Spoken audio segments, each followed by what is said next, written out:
Let's do it. Hello, everyone. Welcome to Dangerous Ideas. I'm Lee Camp. Another big show for everybody. How you doing out there? What's up? I hope not many of you are in, not too many of you are in Florida or other areas that are about to get hit by this massive hurricane that has gone back and forth between Category 4 and Category 5. And for those of you who are in Florida, I hope you have some plans that you're getting ready for. I hope you have some plywood over the windows or whatever you're all supposed to. I hope you take the crystalline dolls that you collect, the crystalline figurines, and put those away. Okay, you don't want those whipping around your house at 150 miles an hour. I'll tell you that much right now. Strap down your cats. Okay, strap down all cats. I don't know a lot about hurricanes, but I know that. But how is everybody? Today, believe it or not, I'm going to be talking a little bit about Israel. This is every episode now. No, but I promise you, it is only about half of the episode. I got a lot of other stuff.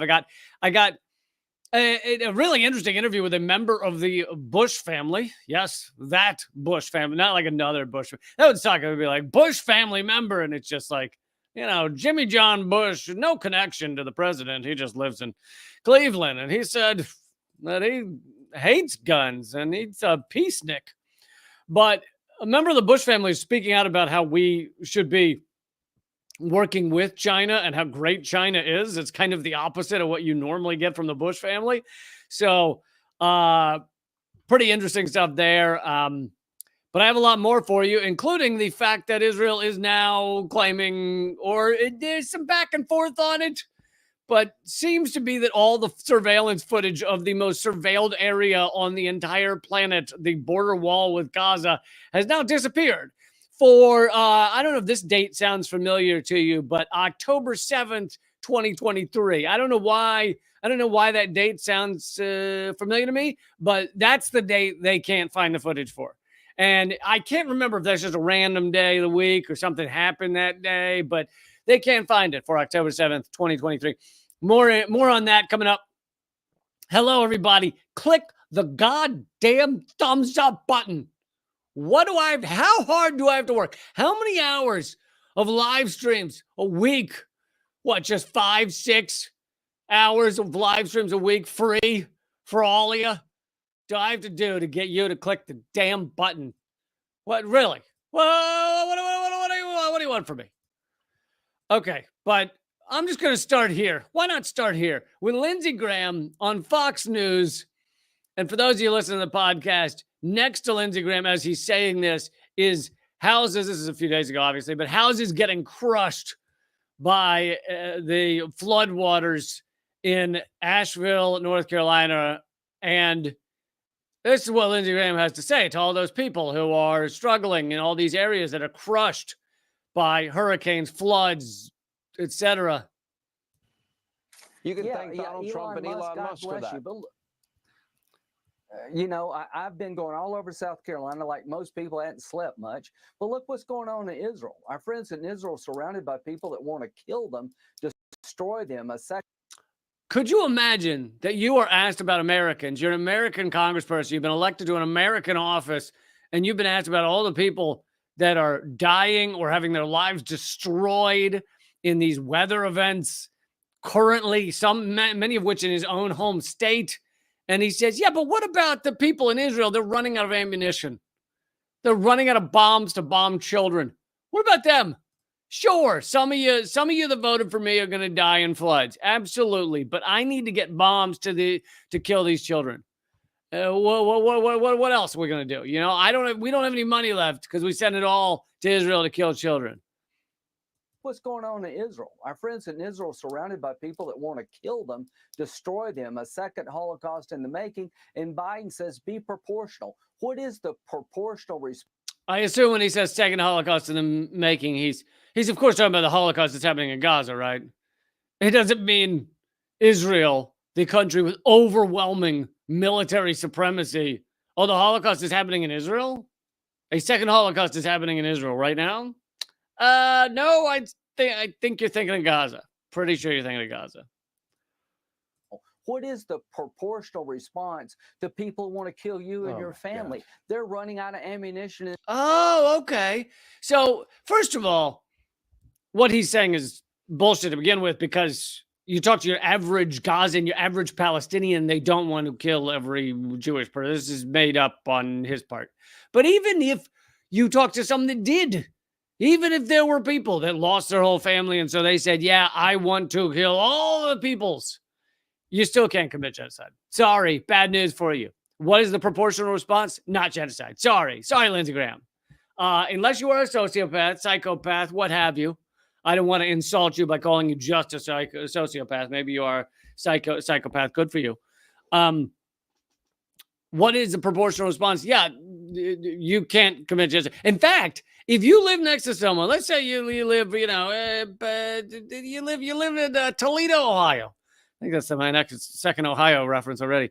Let's say you live in Toledo, and you got a nice little house, and your next door neighbor hates you, just hates you, hates the gnomes you have in your front yard, and it's just driving him nuts.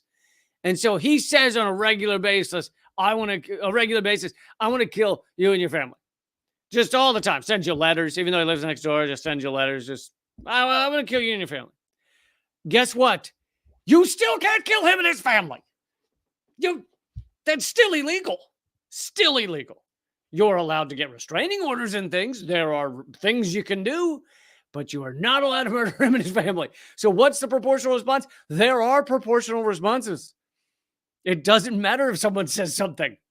You cannot murder all of them. You cannot kill their children. You cannot bomb schools and hospitals and universities.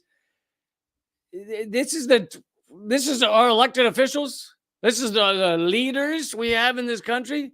These people are straight up psychopaths.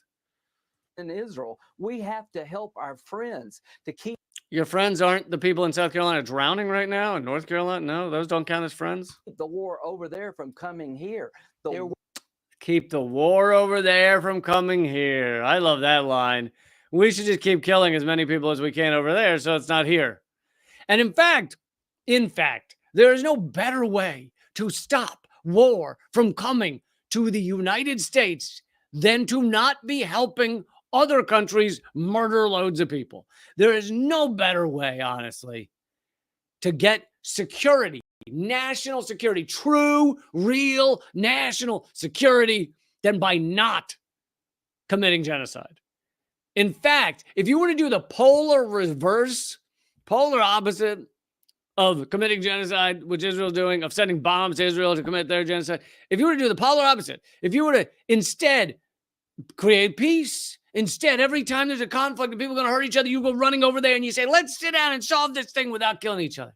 If you were to do that, if you were to run around the world giving everyone clean water and everyone food so that no one's struggling, we would have the safest country in the goddamn world. That's what we'd have. You would never know any national security like that. Like running around the world, helping everyone have clean water, which, by the way, sorry to use another water reference, but it would be a drop in the bucket of the Pentagon's budget. The Pentagon could absolute number one killer of the world is unclean water. You could give everybody clean water, save millions upon millions of lives around the world, and make the U.S. the safest country in the world in terms of outside threats, with a drip of the Pentagon's budget. But nope, we're not going to do any of that. Just going to commit war, death, and destruction. And Lindsey Graham is one of the lunatics responsible. But then there's Joe. Let's see what Joe Biden's saying about this, about Lebanon, about bombing Lebanon, about the terror attacks that Israel has committed in Lebanon. Here's what Joe Biden has to say. Is that acceptable to you in terms of Israel's response? How long are you okay with Israel bombing Lebanon? What is acceptable to you? All right, guys, that's it. Thank you, everybody. Thank you, Mr. President. Thank you, sir. Thank you. For those of you listening to the podcast, Joe Biden smiled and left. What is acceptable to you, President of the United States, in terms of how much Israel, which is receiving all their weapons from the United States, how much can they bomb Lebanon, kill innocent people, commit terror attacks in Lebanon? How much of that is acceptable? Joe Biden smiles and leaves. I keep waiting for them to put a hedge in the back of the White House press room so that Joe Biden could just fade into the hedge like Homer Simpson. I think that'd be a better way to end these press conferences. He just slowly backs up into the hedge. I mean, also the fact that Joe Biden doesn't generally know which direction he needs to walk in, so backing into a hedge would probably be very appropriate for him. But there you go. That's the leadership. That's where the U.S. is headed. Meanwhile, Israel's latest thing is to say that see, here's the thing. If you're going to commit mass crimes against a country, if you're going to kill innocent people the way Israel has, and by the way, in their assassination, when they assassinated Nasrallah, the head of Hezbollah in Lebanon, they didn't just kill him. They killed, no one's quite sure the number, but dozens, if not hundreds of people. They dropped something like 80 bunker buster bombs. So it was just an endless array of earth-shaking bombs that obliterated several city blocks. And that was to get one guy. So if you're going to do this to a country, you gotta either have a really good reason, or some of the Israeli officials are taking a new tact, which is to say, well, it's not a country. Lebanon doesn't count. Not a real place. So therefore we get to bomb it all we want. Here's an Israeli official the other day. It's like it's almost worthless to talk about Lebanon because there's no such state as Lebanon. It is a forward operating base of the Revolutionary Guard Corps that has 4 million people living on it who call themselves Lebanese and pretend that they live in a country. They don't live in a country. They live on a forward operating base of the Revolutionary Guard Corps against Israel. Right? But whatever. So, right? But whatever. So, again, this is crazy projection by Israel, because the truth is Israel is not, in many ways, is not really a country. I mean, it was created in 1947 by the UN with a vote of 33 countries, many of which were pressured by the United States to vote the way they did. But still, so 33 countries created Israel out of 200 countries in the world in 1947 and 48. And Israel, as U.S. officials have said, is basically a battleship, an unsinkable battleship in the Middle East for the United States. So, again, this is projection. She's saying it about Lebanon, but really Israel, in many ways, is not a country. It's a forward operating base of the United States to watch out for our oil interests, etc., in the Middle East. Thank you, Obermensch. And thank you for the Yiddish, for the $20 donation over on Rumble. Really appreciate that. You rock. Love it. Thank you. And thank you to all of you throwing comments in. Comments really do make a difference, because YouTube realizes that people are actively watching. They're not just putting it on in the background, leaving it on for their dog or whatever. So nothing against dogs. And if you're a dog watching, please, you can leave a comment as well. But so thank you so much for throwing in comments, about what you're seeing, what you appreciate, what you like, what you want to hear more about, what topics you want to hear about, those kind of things. You could throw in right now. You could throw in a comment on whether you feel which is less of a nation, Lebanon or Israel. But so that being said, this is kind of projection from an Israeli official about Lebanon. But I'll also say this: the nation states are stupid. Like, what's left out of this discussion is nation states they kind of existed prior to the 1850s, early 1800s, but they weren't really looked at as like hard and fast borders. This is where everything is allowed to go and you can't go past here. That kind of shit didn't really go on until the late 1800s, early 1900s. 1850s was when the Berlin Conference happened, and a bunch of white oligarchs got into a room in Berlin and literally put a map of Africa up on a wall and drew a bunch of lines and said, here are the nations, and basically handed them out like like Danishes. Many of them they handed out to the Danish, but handed them out like pastries. Like, okay, you get this one, you get that one. Belgium, you get this one, you get that one. And these lines, of course, across Africa, they cut in the middle of tribes sometimes so that you had tribes that had lived together for hundreds of years were now suddenly sliced apart by some nation they'd never heard of. You also had tribes that had been at each other's throats for a while, and all of a sudden they're in the same nation and they're part of the same group. And so it just, I mean, there's still warring going on in Africa that can be connected back to the insane idea of white guys divvying up a continent and saying, here's where the nations are. Now, of course, then there's Israel. 1947. Oh, yeah, suddenly Israel exists. And despite the fact that in the years prior to 1947, if you go back, 20 years, the percentage of Jewish people living in that region was like, 6% or something. And Israel, I've heard, basically forbids DNA testing because DNA testing shows that, guess what? The true Semites are like most Palestinians are linked by DNA to that region far more often and far more strongly than your average Jewish person is, like myself.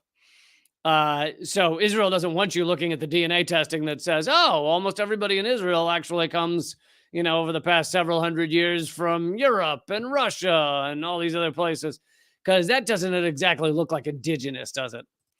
Even though one of Bill Maher's favorite quotes, which I've played a clip of him saying this before on the show, one of his favorite quotes is like, we're the indigenous, meaning Jews. Jews are the indigenous people of that region, so why aren't we treated like the Native Americans, like we're on land that belongs to, land recognition? And I'm like, well, first of all, it's not true. At least not recently. But secondly, treated like the Native Americans. The Native Americans, I don't know if you noticed, Bill Maher, are not treated great in the United States, okay?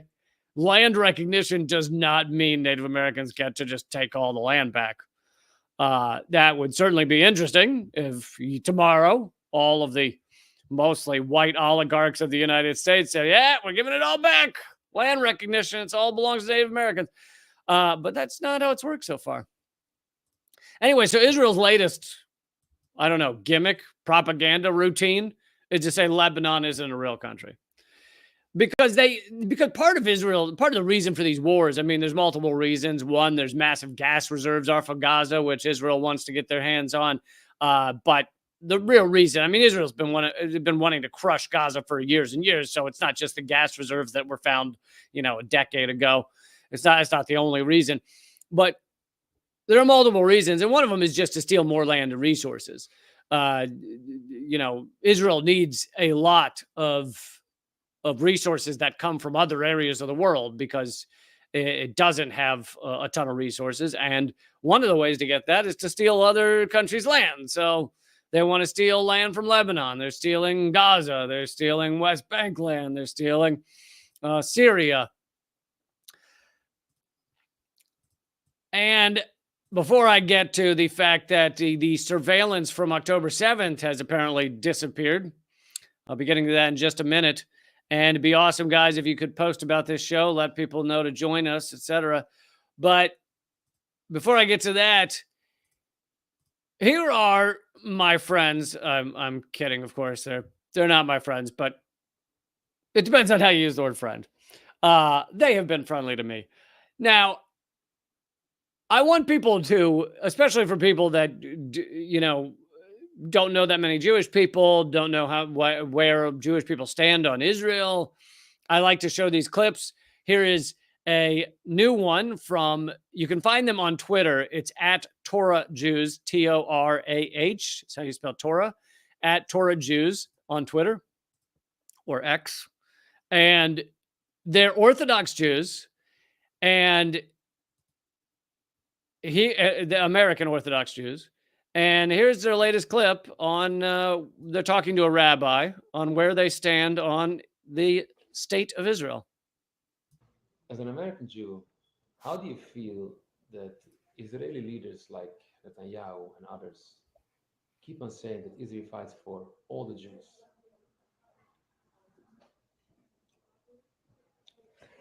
It bothers me tremendously. The Jewish people are not a synonym to the Israeli government. Zionists are literally stepping onto the name of the entire religious collective. Zionism is a serious identity theft. Israel doesn't own the Jewish people, nor do they represent us. I think that summed it up pretty quickly.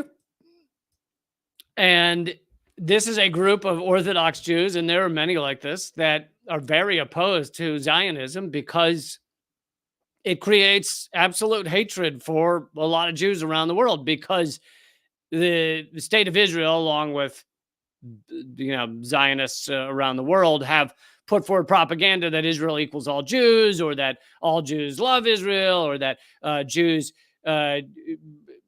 all support Israel, and Israel represents all Jews. And it actually makes Jews less safe. It makes anti-Semitism more common because people fall for this propaganda. And so I just wanted to show another clip, and you guys really should show them support at Torah Jews on Twitter, because they keep putting out these videos, and I think it's good to let them know that they're appreciated for these videos. And again, it doesn't mean you have to appreciate everything they believe. They have different beliefs than me on a myriad other things, but on the topic of Israel, they know what they're talking about. Okay, let's get to this. So you guys have, for most of your regular viewers, you guys have been following the some of it's been a trickle, some of it's been a flood on the fact that October 7th, there's a million things we've been lied to about October 7th. And, I've gone through them so many times. I've shown many videos, I've shown interviews, I've shown everything over the past year. But to put it simply, we know, even the New York Times reported that Israel knew about October 7th a year ahead of time and had the entire blueprint, every detail just about of what was going to happen on October 7th. And if you believe the New York Times, and I think it was an effort to get out ahead of the story, to act like, oh, it was just negligence. Man, did they want to stop October 7th, but they just thought it wasn't a real thing. I think it was a limited hangout. It was an effort to get ahead of the story, when in fact, Israel knew October 7th was going to happen, and they clearly allowed at least some of it to happen. Many have also said there was a stand down order of about 7 hours. An Apache helicopter could have gotten from wherever it was taking off in Israel to the border fence in about 12 minutes or something. Let's be generous and say 45 minutes. It took them 7 hours to really get active. But there's a million things that we're being lied to about October 7th, all the cars that were destroyed at Nova Music Festival.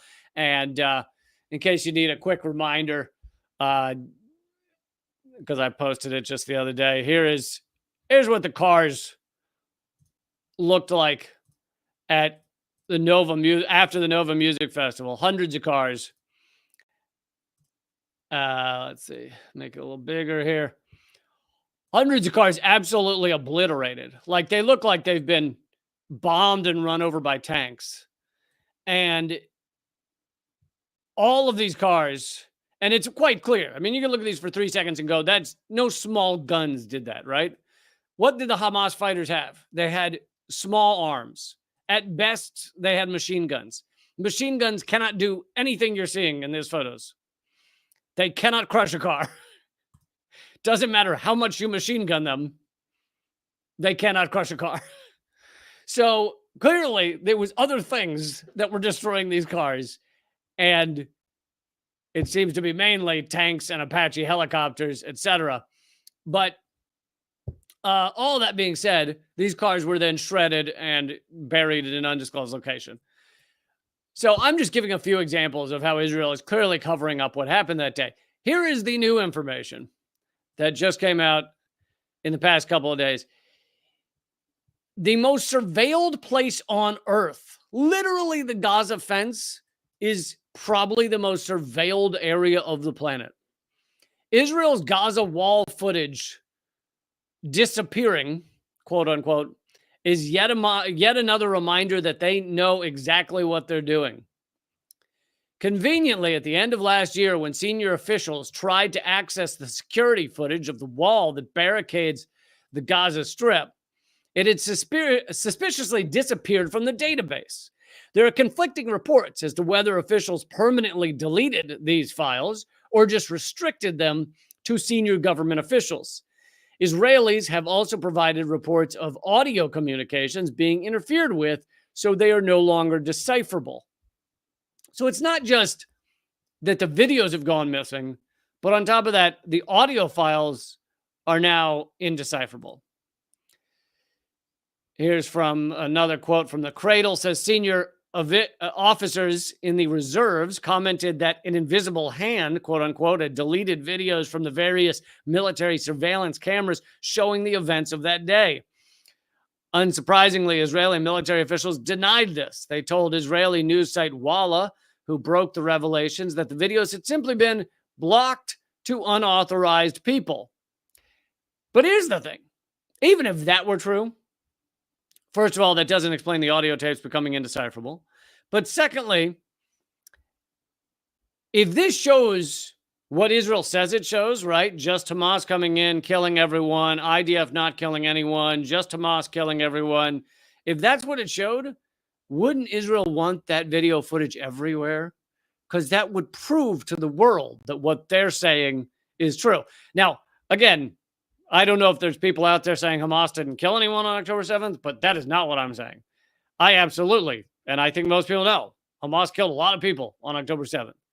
But IDF and security forces also killed a lot of people on October 7th due to the Hannibal Directive.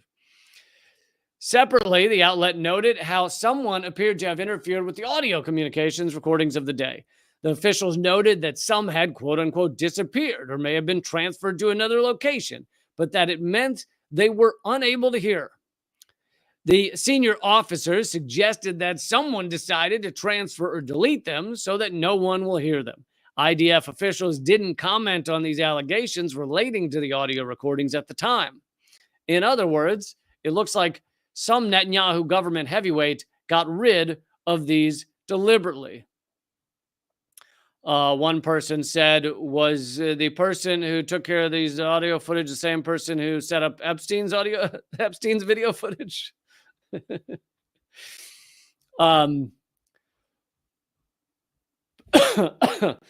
But long story short, what exactly is Israel hiding? Israel deployed Apache helicopters.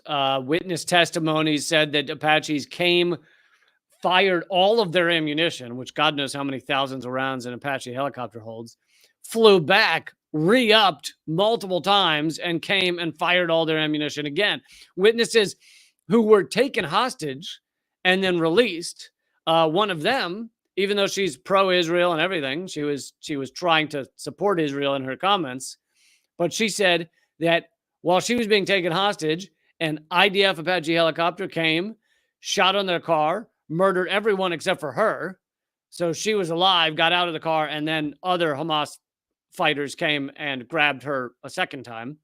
But her point was that the IDF had came and killed everyone, and guess who else was in that car with her? Other hostages. So this is a pro-Israel, Israeli hostage, former hostage, who says that Israel came and killed other hostages. We have multiple eyewitness testimonies like this. And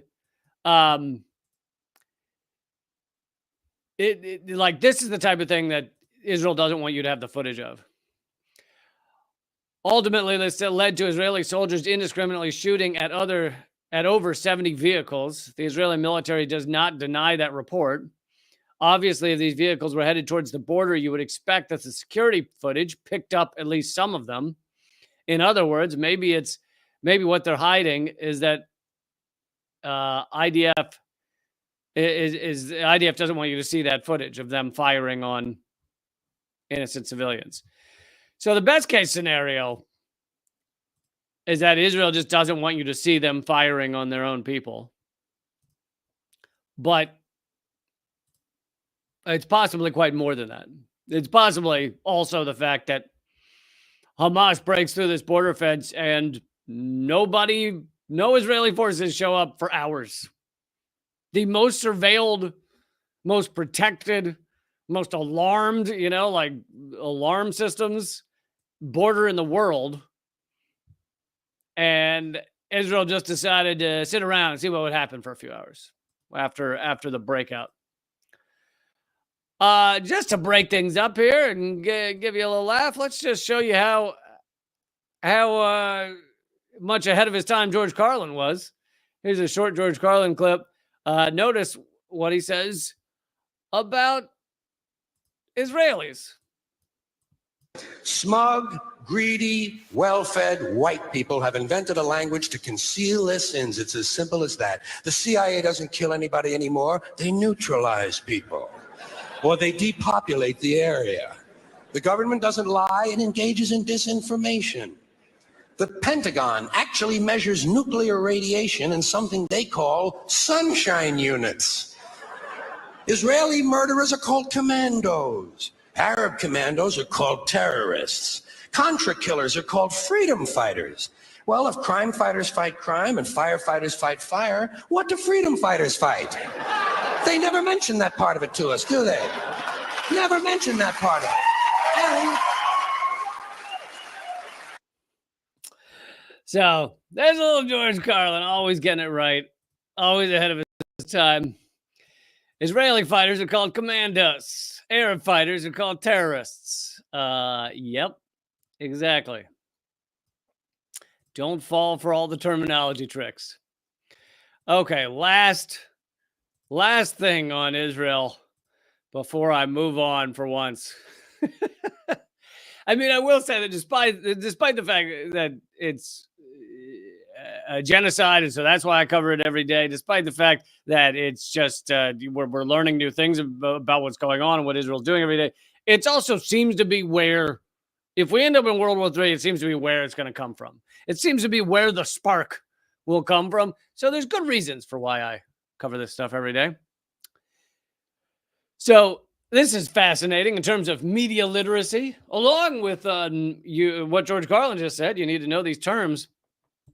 In forms of media literacy.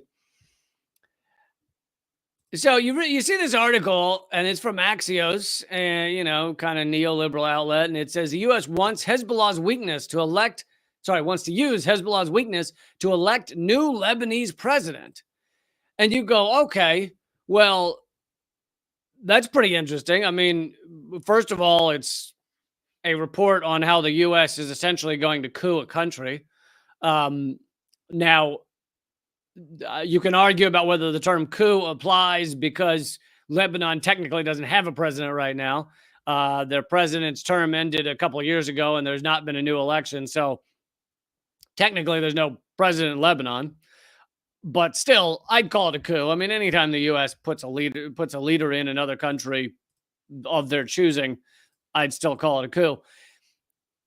But anyway, it says U.S. official says the White House wants to take advantage of Israel's massive blow to Hezbollah's leadership and infrastructure to push for an election of a new Lebanese president. Lebanon hasn't had a president for 2 years. Hezbollah's leader and top militia commanders and other Hezbollah members were killed by Israeli airstrikes in recent weeks, weakening the influential militia. The Israeli attacks killed more than 1,100 people in Lebanon, including dozens of women and children, and this said the Lebanese health ministry. So, but here's an interesting fact about this article, which you're not told up top. It's written by the IDF. The guy writing it, his name is Barak Ravid, and he's considered Axios' award-winning political reporter. He's an IDF reservist as of a year ago and is in its elite Unit 8200 PSYOP division. He is literally an Israeli military spy, and he's writing political reports for Axios to tell us what's going on in Lebanon. And so once you know that, and you look back at this article, and you kind of wonder, you're like, well, if it's IDF, why would he want to out the fact that the U.S. is trying to essentially coup Lebanon? Well, it serves a few purposes. One is this article goes on and on about how weakened Hezbollah has become. So I don't know that many say Hezbollah has not become that weakened. Yes, the leader that was assassinated, Nasrallah, was, according to Hezbollah, a good leader and very competent, and did an excellent job. So there's a power vacuum. So that seems kind of inarguable that he was an important figure in Hezbollah. But you'd have to know a lot about the internal structure of Hezbollah to know whether they're having that much trouble making decisions right now. It's quite possible that despite that, and despite the fact that Israel blew up 3,000 of their pagers and injured thousands and killed children with that terrorist attack, it doesn't mean that Hezbollah is necessarily struggling to continue their battle with Israel. Thank you so much, Sam Max Legend, for the donation.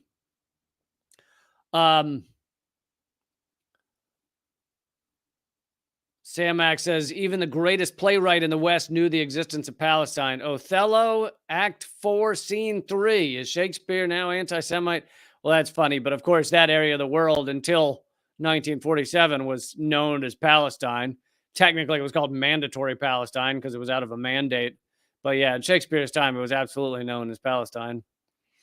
Anyway, thank you so much, Sam Max Legend, for the donation, for supporting the show. But so this article is really part of the PSYOP is to tell everyone that Hezbollah has been weakened. How does that serve them? Well, it for all the people in Lebanon wondering, whether they should support Hezbollah, whether they should, try and rise up against Hezbollah. It serves a great purpose for the IDF to say, oh, look at what a wonderful job we did. We've weakened Hezbollah. Hezbollah is going to collapse. They can't do anything. That all serves as a PSYOP for Israel. And so you're seeing that again and again and again in this article. Oh, Hezbollah is so struggling so much. Their infrastructure is destroyed. I don't think it is. I think this is a PSYOP from an Israeli spy. But on top of that, you have the fact that Lebanon doesn't have a president right now. And this is saying that the U.S. is going to try and manipulate that presidential election, which I guess the reason they don't mind outing this is because, of course, the U.S. and Israel are going to try and manipulate that election. But also, it's just designed, this PSYOP is just designed to create chaos in Lebanon. People not knowing if the candidate that maybe I don't know when the election would be, but if the candidate that they were going to support was, a U.S. or Israeli PSYOP, it creates chaos. It all creates chaos. So this Israeli spy working for Axios, and it's just another reason you should boycott Axios, as you should boycott all of these neoliberal online outlets, Huffington Post, Vox. They all mainly push U.S. propaganda. Occasionally, you'll see exceptions where you're like, oh, that's a pretty good article. But really, those are exceptions that prove the rule. So for all of you who have have Axios bookmarked in your tabs, maybe let that one go. Unless you're looking to find out what Israeli spy masters want you to know. Thanks again for joining, everybody. Okay, let's get to this interview. Let's shift away from Israel for a moment. And again, for those of you joining late, I hope those of you who are in Florida are okay. I hope you're making preparations for this storm, which is fluctuating between Category 4 and 5. Unbelievably strong, headed straight for Tampa and Fort Myers. And I think it's supposed to land Wednesday night.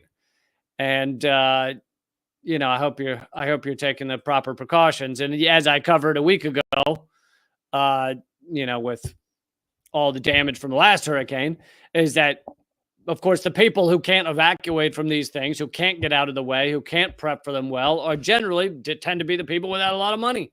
So this is how climate crisis goes after the poor first. Those are the ones struggle the first. They're also the ones who can't import 1,000 bottles of bottled water during a drought. They're also the ones who can't, afford to rebuild their house and put it up on stilts. They're also the ones who can't afford a new car that can drive through 9 feet of water. All of these things impact and decimate the poor first. So climate crisis, and this is why you see that the millionaires who run our society, some billionaires, but many of them are just measly millionaires, just poor little millionaires. Oh, they only have their one yacht. What are they supposed to do when their one yacht is too closed in? It's too tight. Only with the one yacht. You need a secondary yacht. And then you could put your cousins out on the secondary yacht. You can have your primary yacht exclusively for you. Anyway, part of the reason that they're doing nothing to try and help people, help the world, help facilitate us to achieve a better sustainable future is because climate crisis goes after the poor and the almost poor first. That's who it hits first. That's whose lives it destroys first. And you'll see it throughout Florida right now. Okay. Whatever goes down on Wednesday and Thursday. And I hope they get it all wrong and the hurricane ends up being just like a guy just going, just nothing. I hope nothing happens. But whatever goes down, for the people that are going to, that end up having their lives destroyed by that, it's going to be mainly, vast majority are going to be those without tons of money. Because the people with tons of money have prepped for these things. They're able to leave town. They're able to jump in a car, in a flight instantly. It's far easier for them. But anyway, that was a major tangent. Let's get to. Well, I'll answer a question. I like to answer more of your questions than I used to. So let's get to a question real quick because I just happened to notice it. Underhill wants to know. But I think Underhill's just playing around with words. But either way, I'll address it. Did he do it or did he not do it? Well, the problem with that question is you have to answer that question 120 times. So if your answer is no, did not do it, then you'd have to say that 120 times. No, all 120 people accusing P. Diddy of sexual assault, sex trafficking, etc., all of them are wrong or just misspoke. I did a segment on P. Diddy the other day. You can find that at youtube.com/@realleecamp. That's the same as youtube.com/moment of clarity, by the way. Thank you, Kelly M, for the donation. Solidarity. Love you, Kelly. Thank you, Lee, for digging through all this muck for us. Have a drink on me. Oh, man. I'd love that. Do you have a drink? Can you hand it to me? That sounds good. Thank you, Kelly. You're the best. And to all of you supporting the show, thank you so much.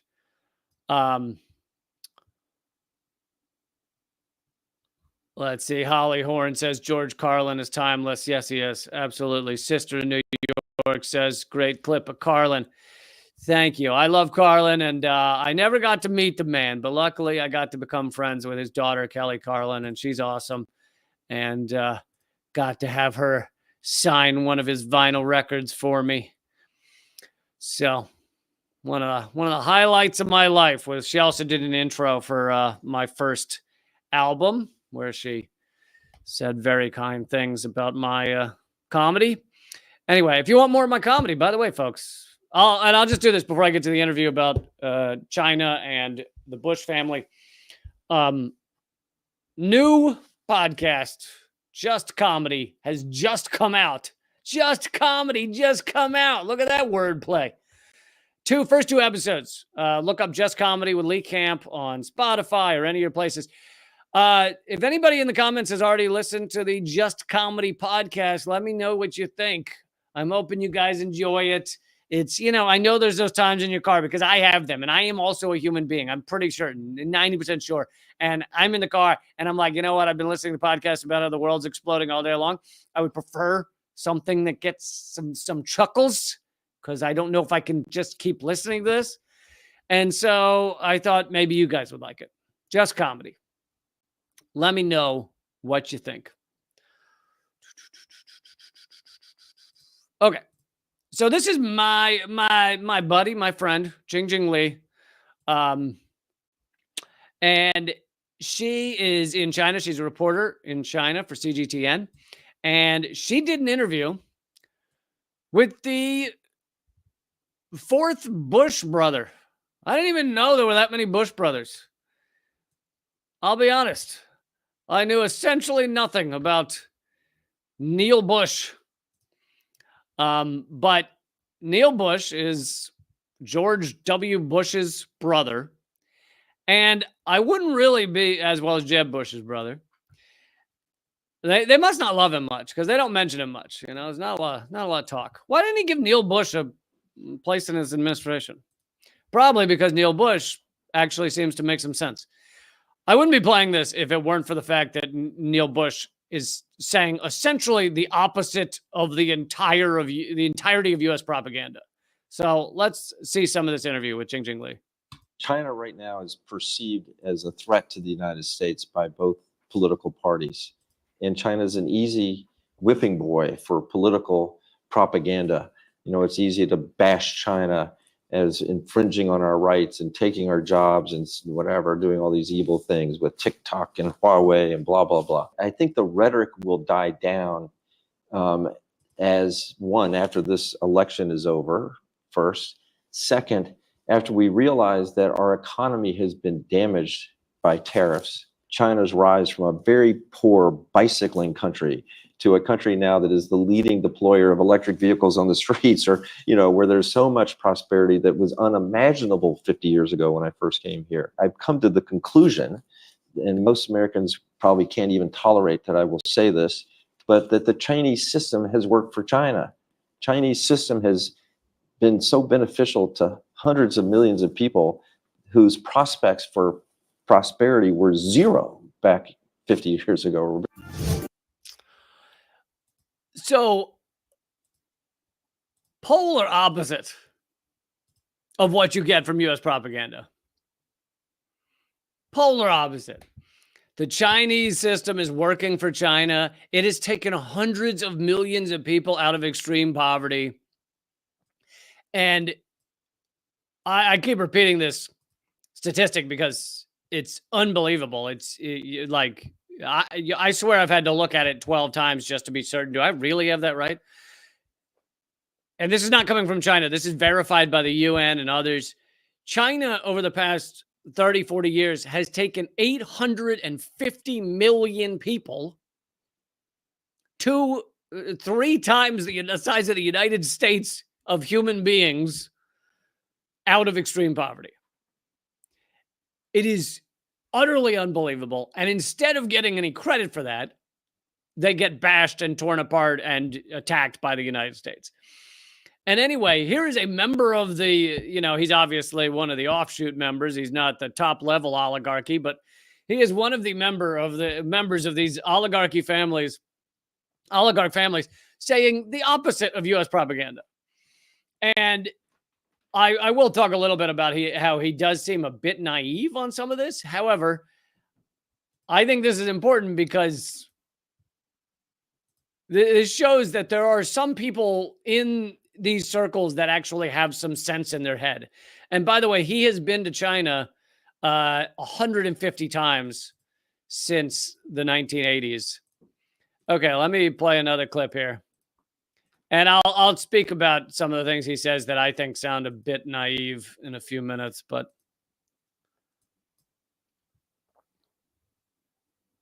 oh, come on, X.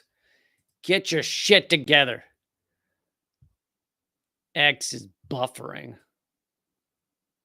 Man, it all seemed to be working so well since Elon took over. I don't know what's going on here. Perceived as... Come on, X.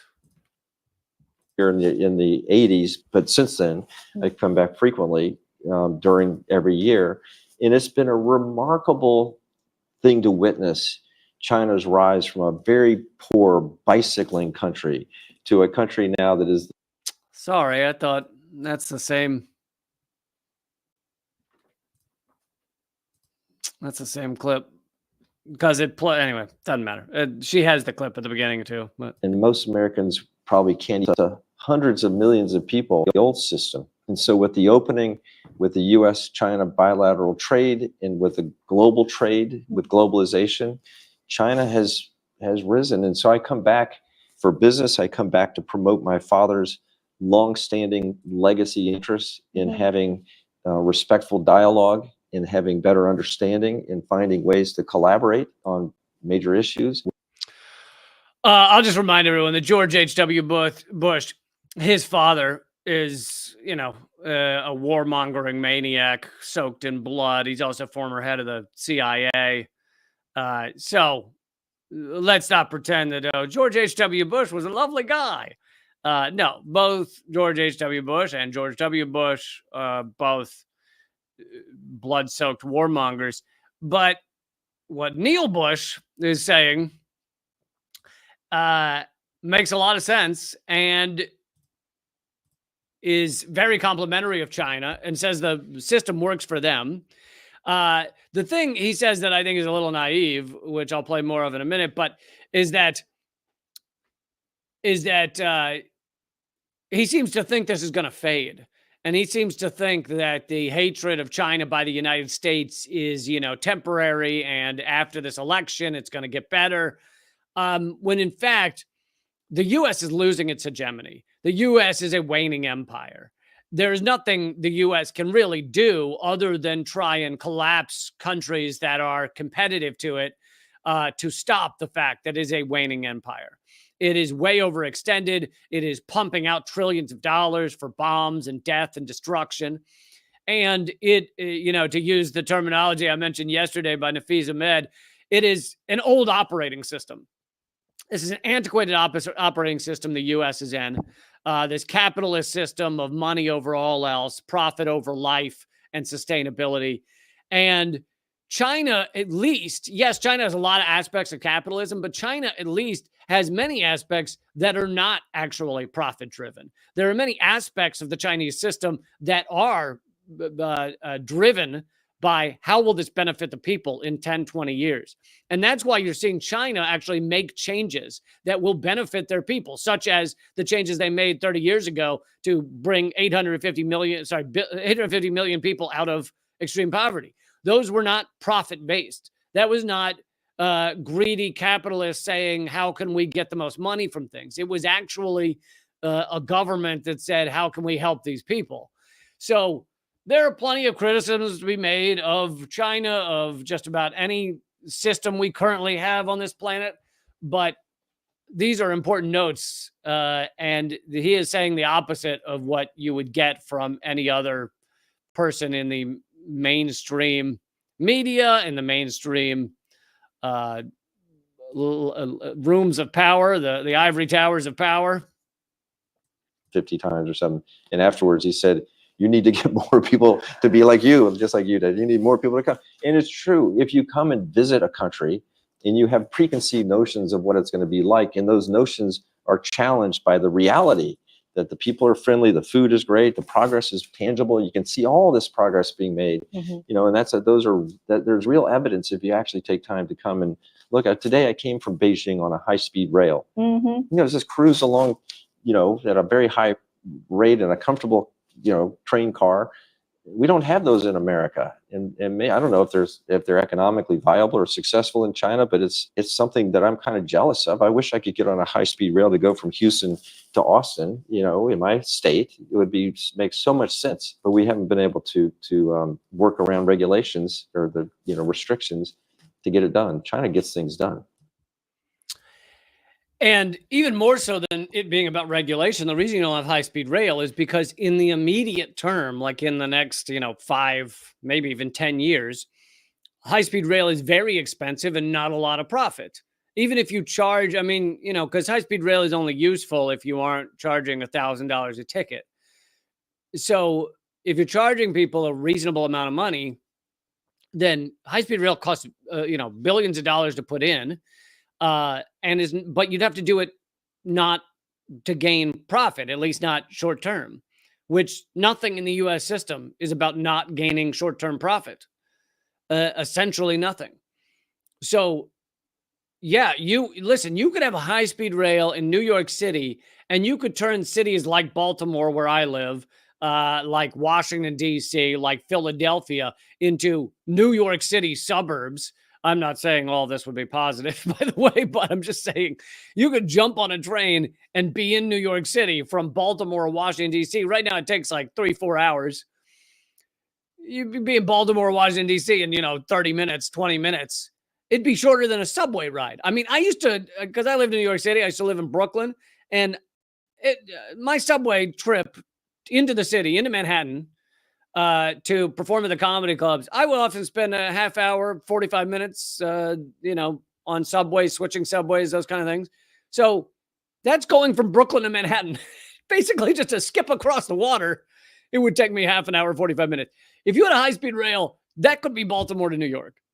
And it's just like such a no-brainer from us growing as a species, as a society and everything. But because everything is about fucking profit, no one's doing it. No one's doing it.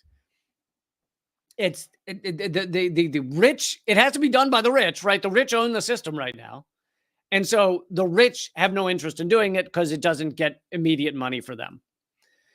It's just an unbelievably inefficient, pathetic, antiquated operating system that we live in. That's what capitalism is. And also he mentioned that if you actually come and meet people, guess what? They're not all the stereotypes you've been told to hate. Oh my God, how could that be? You mean if you sat down with your average Chinese family, and let's assume no language barrier for the moment. You sat down with your average Chinese family and had a discussion and chatted. You mean you wouldn't despise them? You mean you'd realize you probably had more in common about your life and your love and your goals and your heart and your soul? You have more in common than you'd have if you sat down across from goddamn Bill Gates or the Koch brothers, the one remaining living Koch brother, or Soros or someone. Yeah, you would. You'd have more in common with that Chinese family. So why are we on Cold War with them? Because it serves the ruling elite. That's why we're in a Cold War with them. Okay, let's do one more clip of Neil Bush, the Bush brother you didn't know existed. And this is probably why you didn't know he existed, because if he's saying things like this, he's probably not allowed at Thanksgiving. Oh, come on, Twitter /X/ whatever your name is now. You remember back when Twitter used to work? Those were the days.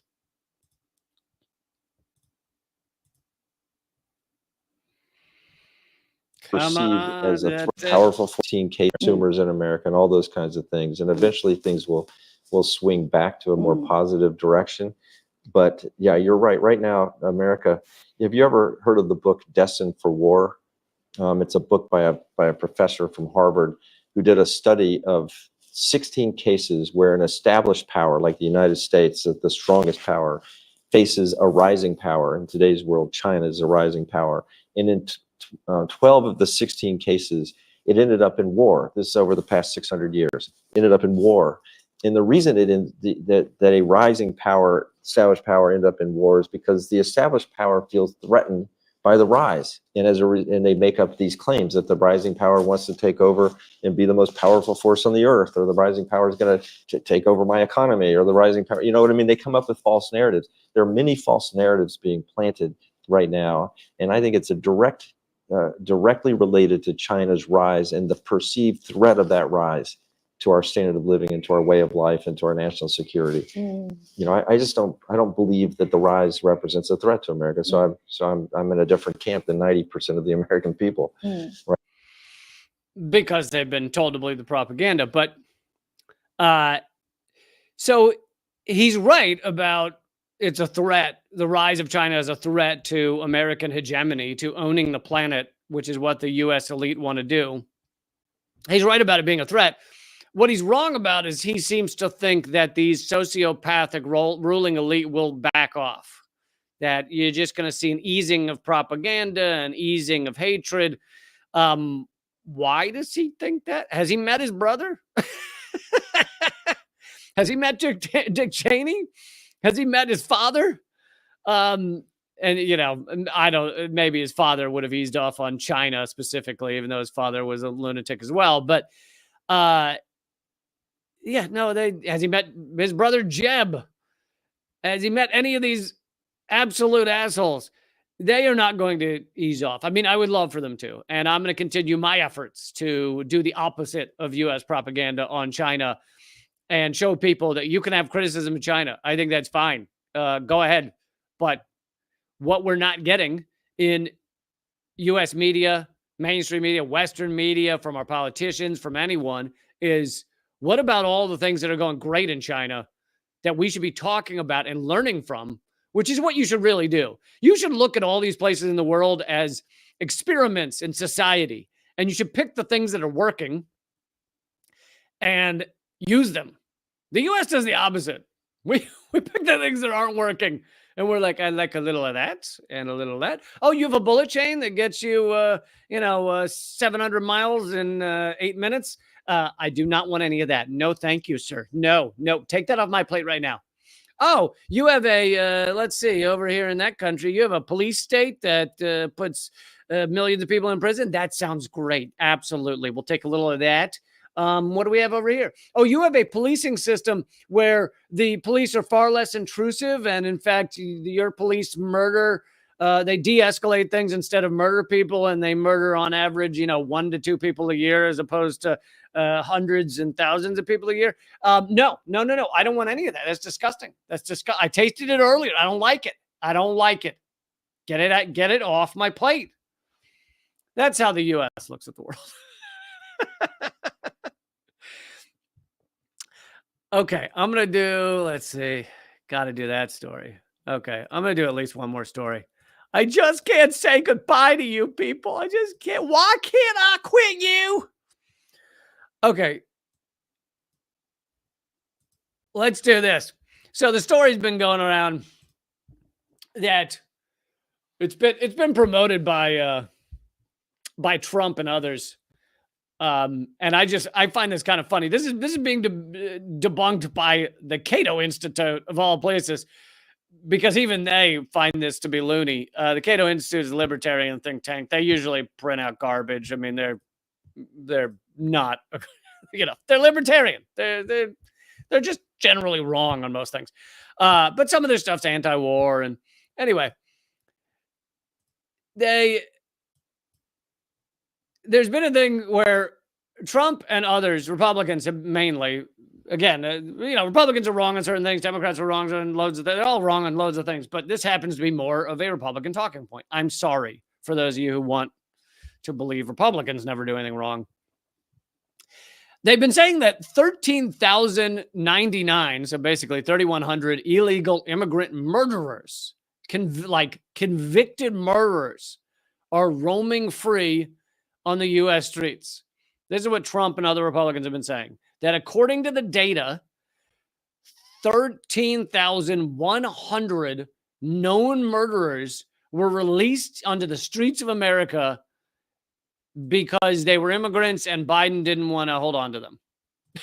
And so he just released them. Immigration and Customs Enforcement, ICE, recently responded to Representative Tony Gonzalez, a Republican from Texas, question on the number of non-citizen criminals on ICE's docket for removal, deportation from the United States. The data in the letter has blown up in a big way during the presidential election, with former President Trump highlighting the letter's contents. Commentators focused on the letter's claim that ICE did not detain 13,100 migrants convicted of homicide. But these people tended to misunderstand the data. The first untrue claim about the data is that the 13,100 non-detained migrants convicted of homicide are free to roam the United States. Boy, did that not sound a little fishy? That 13,100 convicted murderers were just set free across the streets of America. Did it not seem like you might be a little wrong on that? Anyway, that is not true. Migrants incarcerated for homicide are considered quote unquote non-detained by ICE because they're in federal prisons. You idiots. They're in prison, so they're not detained by ICE. They're detained by other people. So when ICE uses the term non-detained, it just means it's not in their hands. It doesn't mean, oh, you're a murderer, you're free to go. I mean, we have one of the most brutal anti-immigrant systems in the world. Do you honestly believe that ICE is like, listen, we're detaining you, you're going in this cell. Hold on, I'm the murderer. Oh, never mind. Go ahead. See you later. Free to go. Of course not, you idiots, you clowns. The second untrue claim is that the small number of migrant murderers who are not in prison were just released willy-nilly. Releases of criminal migrants decreased after Biden took office. So just that line, just think about that line for a second. Criminal migrants were released more under Trump than Biden. Important to remember that all these things they're telling you are bullshit. Oh, Biden's, easier on immigrants and migrants and all. It's like, no, they're equally awful. Biden has actually deported, Biden-Harris have deported more than Trump has. Anyway, we'll get to that in a second. U.S. law requires migrants who are convicted of homicide to be detained pending their deportation, but there are exceptions. The major one is for migrants who were convicted, served their time in prison. So this is kind of, a lot of people seem to want to not understand how prison works. The idea is if you did a bad thing and you went to prison and you served your time, you're not supposed to keep being punished for the thing. It's supposed to be over. Instead, people are like, well, he's a murderer. Well, that could be true. And I don't like murderers any more than you do. But if he spent 40 years in prison and they then released him because he was done spending his 40 years in prison, he's done with his time. Like, it's over. It's over. You got your awful punishment. It's done. Move on with your lives. But no, we don't do that. We're like, well, maybe we should put him back in the prison because he did the thing. And this is even more insane when it's not even murder, when it's like, he was a drug dealer. Okay, but he spent 20 years in prison and he's not a drug dealer anymore. I mean, besides the fact that drugs should be a health issue and not a crime issue, but let's ignore that for a second. He did the thing. He did the time. You got your punishment. What do you want?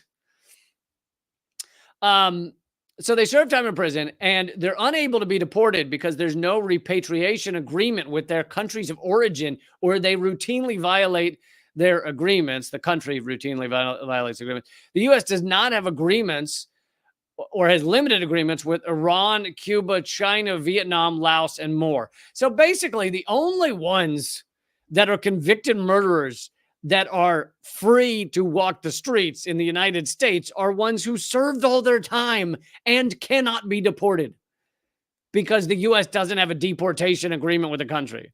So the U.S. kind of can't do anything. What do you want them to keep imprisoning them for a murder they already served their time for? And and that number is probably a tiny number of people. So the real of these 13,100, almost all of them are considered non-detained by ICE because they're in federal prison. You idiots. You ass clowns. Like, how dumb do you have to be to honestly believe that one of the most brutal, anti-immigrant, just anyone who's been convicted of anything, countries in the world is just like, hey, you're an illegal immigrant. We're locking you. Oh, you're a murderer. Oh, yeah, just go ahead. Just, yeah. Oh, no, that's fine. No, you don't have to sign anything. You're good. We'll just see you later. Have fun. But yes, one more note on this is just how many more immigrants Biden-Harris administration has deported than the Trump administration. It's pretty incredible. So for all you who think that Trump is harsher on immigrants. He certainly talks harsher on immigrants. Here are the DHS repatriations, that means deportations, from 2014 to 2024. So from 2014 to 2020, meaning through the Trump administration, the numbers don't vary that much. You got some years you have 450,000, some years 560,000. The lowest is 2017, 387,000. Highest is 2020, 608,000. So, I mean, it varies a little, but it's not anything crazy. 2021, 1.3 million people deported. 2022, 1.46 million people deported. 2023, 1.2 million people deported. Basically doubled or more than doubled every year of the Biden-Harris administration. And neither of these two idiot corporate parties want you talking about these numbers. Trump doesn't want you talking about these numbers because it shows that actually the Democrats are a little, if not more, harsher on immigrants than migrants and refugees than the Trump administration was. Biden and Harris don't want you talking about these numbers because it shows that the Democrats, if anything, are harsher on immigrants than the Trump administration. So neither side wants you talking about these numbers, but these are the numbers. And, you know, yet again, like we've seen the same thing with immigration, with war, with the spending money on nuclear arsenal, with number of oil permits allowed. And here's the thing, I wouldn't say that, and by see the same thing, I mean that Democrats are actually allowing more of these things. There's more war. There's, you know, Gaza, genocide in Gaza. There's more immigrants deported. There's more refugees deported. There's more oil drilling. And this doesn't mean Republicans are good. The reason you're seeing this is largely because the two parties, which are actually one party, two cheeks on the same backside, as George Galloway would say, they're one party, and they're actually both trying to do the same thing. They're both trying to deport everyone. They're both trying to allow as much oil drilling as anything. They're both trying to create as much war as possible. We're a war economy. They're both doing all those things. But the Democrats are more efficient at it, experienced at it. They put diplomats and bureaucrats in these positions that are better at these things. Whereas Trump is just incompetent. So it doesn't mean they wanted any less of this. They're both sociopaths. They're both sides are this garbage. And the Democrats seem to be a little more facile at achieving these things, is basically what you're seeing. So I'll just conclude that little rant by saying votepact.org. If you know anyone, and I just think this is a good idea. I'm not getting paid to say this or anything. If you know anyone who is planning on holding their nose and voting for Kamala Harris or holding their nose and voting for Trump, they don't like them. They just are going to vote for them. If you know anyone like that, that person, and it could be you, but that person should find a fellow person who is voting for the other one. So one person holding their nose for Trump, one person holding their nose for Harris, and both of them should sign a pact with each other to not vote for either of those people and instead vote third party. Any third party. Could be Libertarian, could be Jill Stein, could be Claudia de la Cruz, could be Cornel West, any third party. And what that does is it does not hurt those candidates that they were going to vote for, Trump or Harris, but it helps third parties immensely. If millions more people voted for third parties, even though they won't win, it still helps third parties a lot. Ratso Harris is asking how Yard Rock is doing, and yardrock2024.com. Yard Rock's doing okay. He's a little concerned about his chances in the election, I'll be honest. And yes, he is a male. I know some people were like, why you have to say Yard Rock's a male? He just happens to be a male, okay? I'm sorry. I don't know what to tell you. He told me his pronouns are he. I don't know what to tell you. But thank you for asking about Yacht Rock. So everybody, remember, vote PAC. And if you want more details on it, vote PACT. That ends in a T, not like you're packing something. VotePACT.org is where you can find more info on that.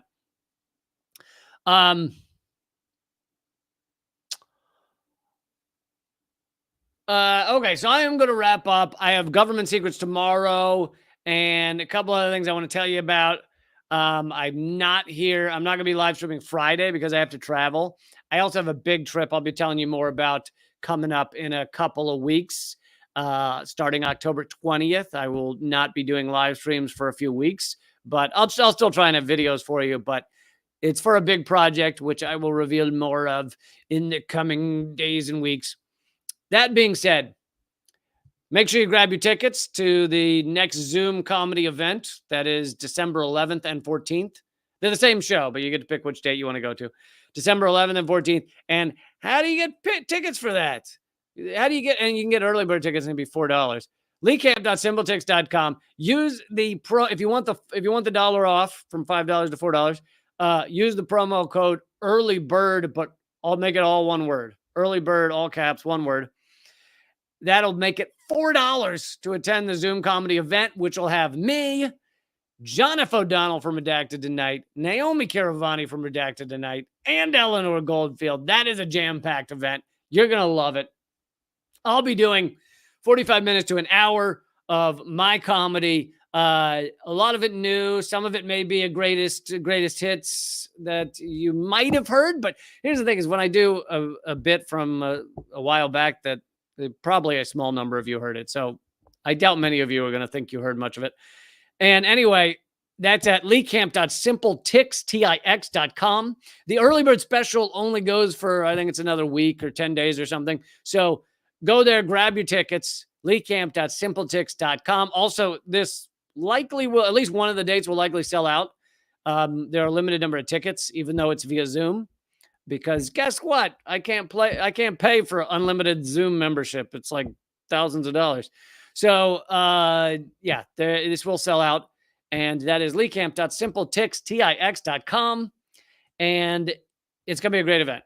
John F. O'Donnell, Naomi Caravani, Eleanor Goldfield, me. Going to be a great event. Okay. And then the other thing is my new comedy podcast, which is free to listen to. And that is just comedy. And I would love it if you guys would rate it on whatever podcast platform you get to, you listen on. You can look it up by looking up Just Comedy with Lee Camp, and it should come up. Click episodes. No, sorry, click podcast or something instead of episodes, and you should find it. But anyway, then click the rating thing. So give it a rating. Okay, I love you all. You're amazing. Keep fighting. I have government secrets tomorrow, but no dangerous ideas. And then dangerous ideas will be back Thursday. And yeah, I already said keep fighting, but I'll say it again. There, I did. I said it again. No, wait, here it is again. Keep fighting.